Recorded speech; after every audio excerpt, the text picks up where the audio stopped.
Assalamualaikum warahmatullahi wabarakatuh. Bismillahirrahmanirrahim. Hello everybody. Now we are going to discuss critical thinking in reading literature. This is the explanation of the previous session about critically thinking about in reading literature.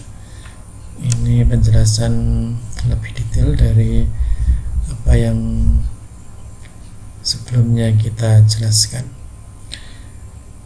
Kalau dalam pertemuan kemarin kita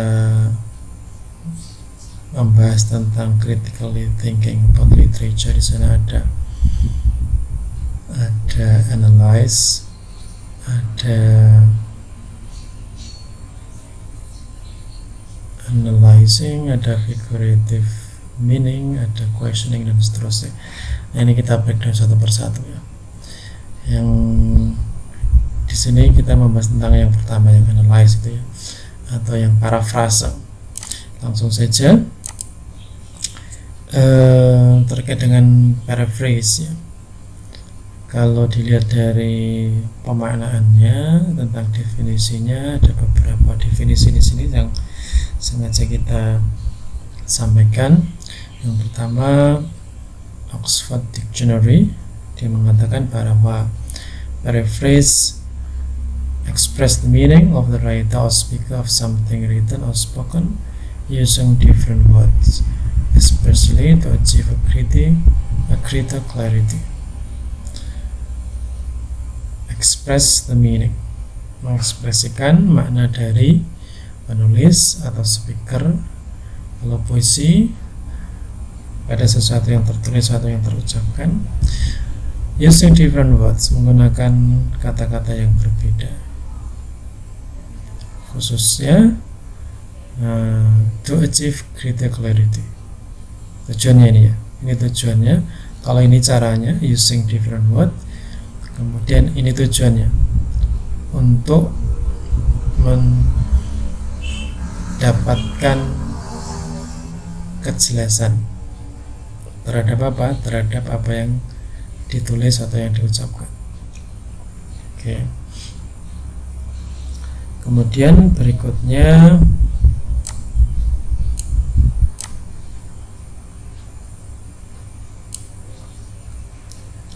terkait dengan paraphrase masih dalam kamus Merriam-Webster. Paraphrase ada dua definisi. Yang pertama, restatement of a text, passage, or work giving the meaning in another form. Restatement, pengubahan atau perubahan bentuk atau menyusun ulang teks atau karya, work giving the meaning in another form.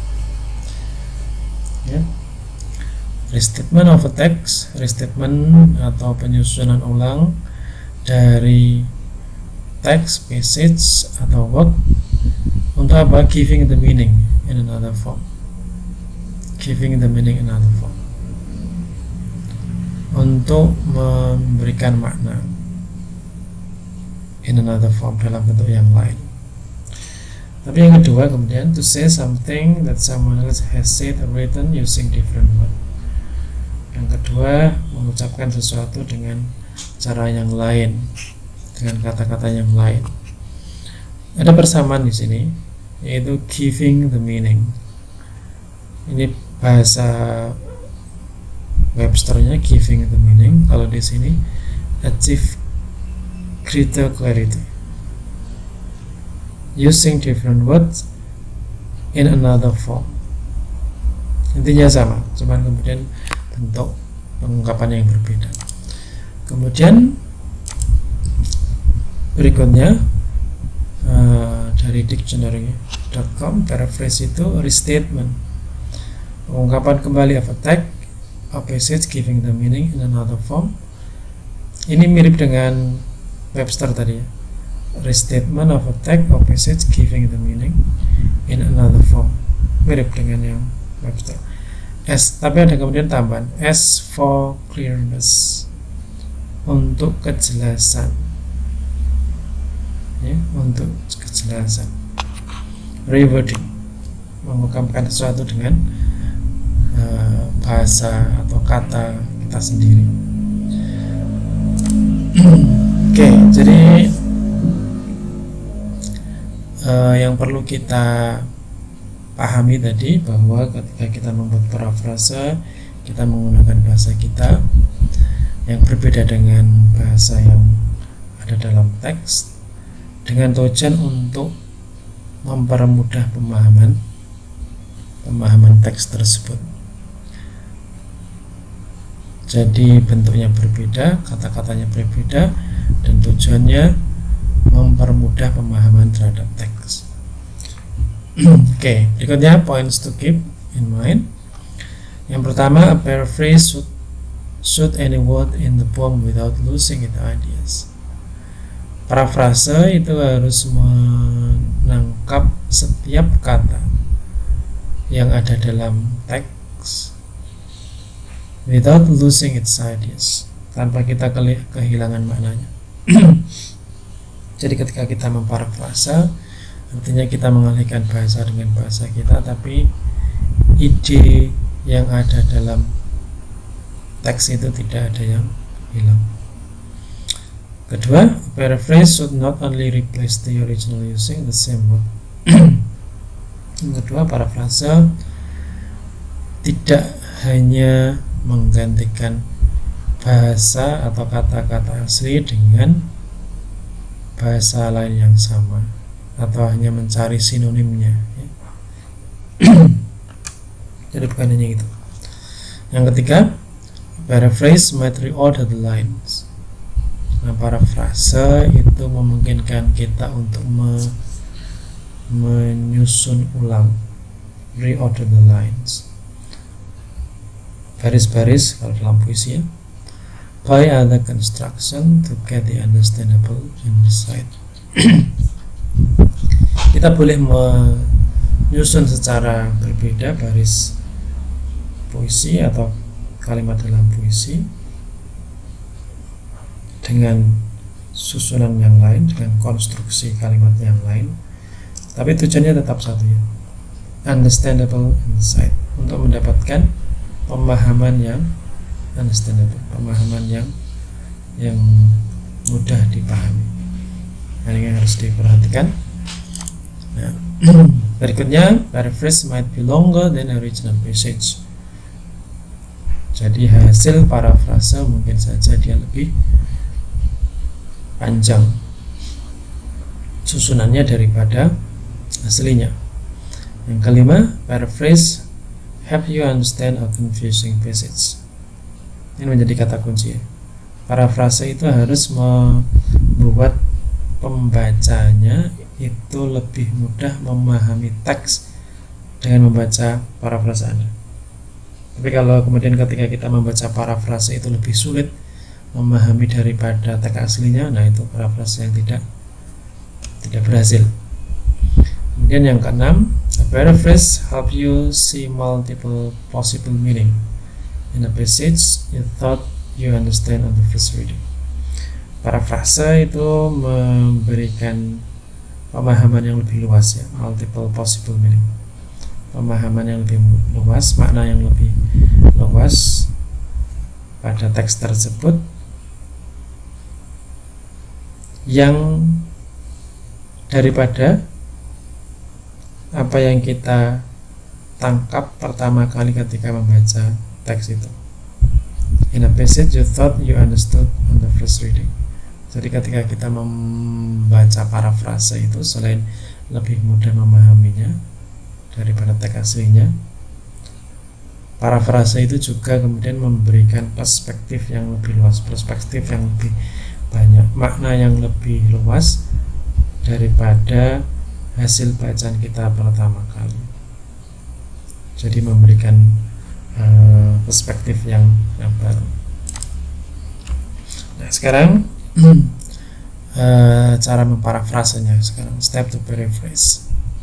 Yang pertama, cara kita berkaitan dengan puisi, maka kita membaca puisi. Read the poem more than once, ini harusnya bukan one. Read the poem more than once. Baca puisi itu berkali-kali. Untuk apa? Untuk mendapatkan maknanya, untuk mendapatkan ide pokoknya ya. Setelah dibaca berkali-kali, yang harus dipahami adalah read to the end of thought. Baca sampai pada akhir ide, not to the end of line, bukan pada akhir baris. Kenapa seperti itu? Karena dalam puisi itu setiap baris itu belum tentu satu buah ide yang lengkap, atau satu baris itu belum tentu sebuah kalimat yang utuh. Kadang kalimat utuh itu dalam puisi itu harus dipenggal menjadi beberapa baris gitu ya. Jadi perhatikan bahwa satu baris ini misalnya itu belum tentu satu ide pokok kalau dalam puisi. Bisa saja satu ide lengkap atau satu kalimat itu dipecah menjadi 3 baris ya. Yang kemudian yang ketiga, catch the main idea comprehensively. Upayakan untuk menangkap idenya secara komprehensif ya. Selain main idenya, mungkin Anda bisa lebih jauh kepada cara menyampaikannya, kemudian pemilihan katanya dan seterusnya. Tapi setidaknya main idenya ditangkap dulu. Kemudian yang keempat, identify the verb in the line. Anda pastikan menemukan verb, kata kerja pada baris-baris puisi itu, atau pada kalimat yang ada dalam puisi itu. Kenapa verbnya penting? Karena sentence structure in a poem is not always the order used in prose. Karena struktur kalimat yang ada dalam puisi itu tidak selalu sama dengan yang ada dalam prosa atau tulisan-tulisan prosa yang lain. Prose itu bentuk tulisan yang biasa kita lihat di koran, di majalah dan seterusnya. Kalau puisi namanya verse, tulisan puisi itu namanya verse. Nah, susunan dalam puisi, kalimat itu kadang dia tidak mengikuti pola umum. Subjeknya dulu, kemudian ada verb atau predikatnya, lalu ada objeknya. Tidak harus seperti itu. Dalam puisi itu kan makanya ada poetic license namanya. Poetic license itu surat izin menulis kalau dalam puisi. Menulis susunan kalimat yang secara gramatikal tidak benar. Tapi dalam puisi dimungkinkan, karena dalam puisi itu selain kumpulan kata, dia juga kumpulan bunyi ya. Nah, salah satunya alasan mengapa susunan kata dalam puisi itu tidak selalu gramatikal benar, karena unsur bunyinya itu. Kemudian yang kelima, rearrange the sentence structure to improve the ease of understanding. Susun kembali kalimat, struktur kalimatnya itu yang mungkin tadinya dalam puisi mungkin secara grammar tidak pas, lalu Anda rearrange, Anda susun kembali. Tujuannya untuk apa? Sekali lagi, to improve the ease of understanding. Jadi untuk meningkatkan pemahaman yang lebih mudah. Bagi siapa? Bagi pembaca. Nah, ini step 2, paraphrase. Nah, sekarang kita ke contohnya. Ini ada penggalan puisi Sappos, Hymn to Aphrodite, bahasa Greek ini, Yunani. Kemudian diterjemahkan oleh Elizabeth van Dives. Puisinya 4 baris ini ya. I descend throne Aphrodite, deathless. child of Zeus, while weaver I know employ you. Don't I beg you, lady, with pains and torment, crush down my spirit. Ini puisi aslinya ya, bahasa aslinya. Ketika kita membacanya mungkin kita akan agak kesulitan untuk memahaminya tanpa kemudian kita membuka kamus gitu ya. Nah, ini kemudian tugas kita untuk memparafrasenya dengan bahasa yang lebih mudah ya. Lalu ini diparafrase menjadi seperti ini. Ini contoh paraphrase pertama dari puisi tadi. Dia menuliskan di sini, Aphrodite sitting on the many-colored throne, immortal. Aphrodite duduk di singgasana yang berwarna-warni, dia immortal. Susunannya sama ya. Kalau kita lihat ini tadi, dia mengganti kata deathless dengan immortal. Iridescent throne of Aphrodite, warna-warni Aphrodite. Ini intinya Aphrodite duduk di singgasana yang warna-warni, tapi konstruksinya seperti ini. Iridescent throne of Aphrodite, lalu menjadi Aphrodite sitting on the many-colored throne, immortal. Kemudian baris kedua, child of Zeus, child of Zeus, while weaver I know employ you, menjadi daughter of the chief god. Jadi Zeus tadi diganti dengan chief god, child daughter, creator of many tricks. Kata while weaver diparafrase menjadi creator of many tricks. Now I ask a favor of you. I now employ you, menjadi now I ask a favor of you. Kemudian don't I beg you, lady, with pains and torments, menjadi please do not destroy my soul by flattening it with tortoise and agonis. Ini tadi. Kalau baris ke-34 ini, don't I beg you, lady, with pains and torments, crush down my spirit, menjadi please do not destroy my soul by flattening it with tortoise and agonis. I plead with you, noble female. Parafrasenya menjadi seperti ini. Kita lihat parafrase kedua. Jadi inti dari puisi tadi, Aphrodite yang sedang duduk di singgasananya yang berwarna-warni, dia immortal, dia abadi, tidak mati.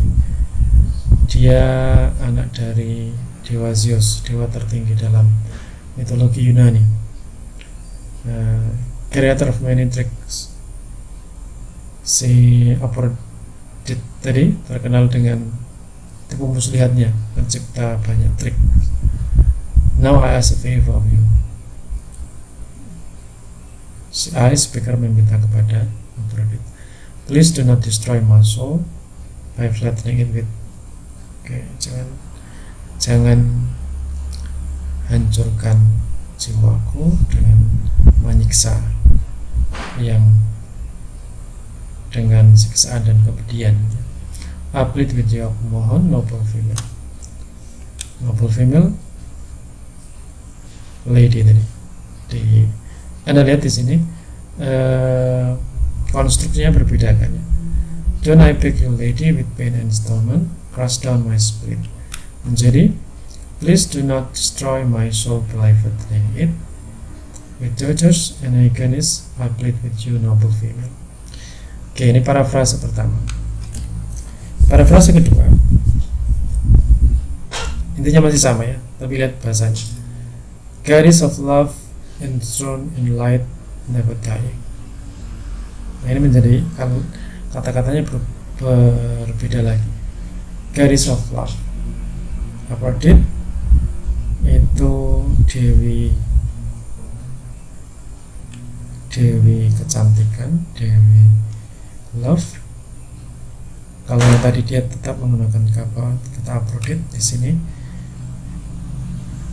parafrase kedua menggunakan goddess of love.